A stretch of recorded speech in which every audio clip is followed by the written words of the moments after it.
Good morning. So stop tracking your food and just listen to your body. That was something that someone shared with me the other day. They were like, should I just be listening to my body more?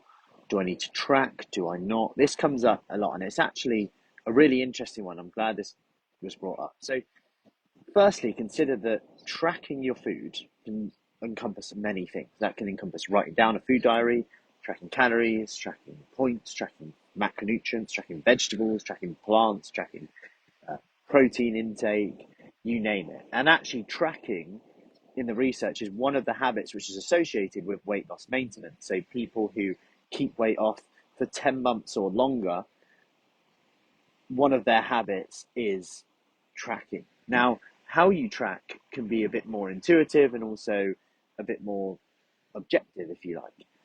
And both work depending on where you're at your journey. You know, if you're on holiday and you're tracking every gram, probably not the healthiest thing. But rather than being on it or off it, you can be a little bit on it and a little bit off it, and a sliding scale. I'm moving as well.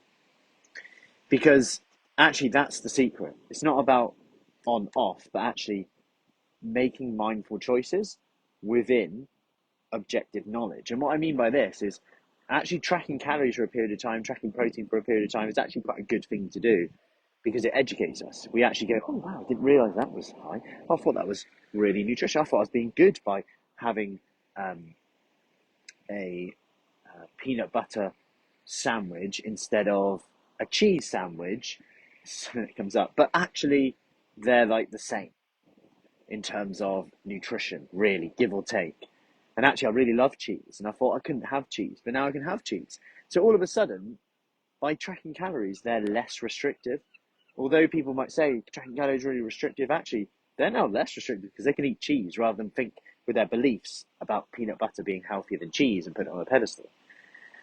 And it's quite fascinating when you start to eye open these moments, and these are the key things in here. And it's not like you track forever. You could experiment. So you might go, I've got great results tracking, but I'm worried about what if I stop tracking? Am I just going to lose my results? Okay, start small. Start with tonight, your evening meal. You're not going to track. You're just going to eyeball it. See what happens. Like one every evening meal now, you just kind of eyeball, see how you feel. Or do vice versa. My breakfast and lunch, because they're quite samey every day, I don't track them and I just track my evening meal. I just track my snacks. And actually, if you can get to the habit of where you're just tracking your snacks, I always find that most people do okay. Because actually, we know what to do within reason. And this then becomes a bit more sustainable. And every now and then, you might want to bring it in. You've got the tools in the toolbox because you know how to track. You've hit your protein target before, you know what that feels like. You know what your hunger feels like when you do that. You know what your recovery is like. You know what your energy is like. Of course, there's other variables. But it gives you that grounding. And I think it's such an important thing because even when someone says listen to your body, actually it becomes when I look into it, it's like either totally random. If I listen to my body, I'm eating all day. I'm never really satisfied. If you told me I can eat unlimited of something, I'll eat more of it. It's just what I do.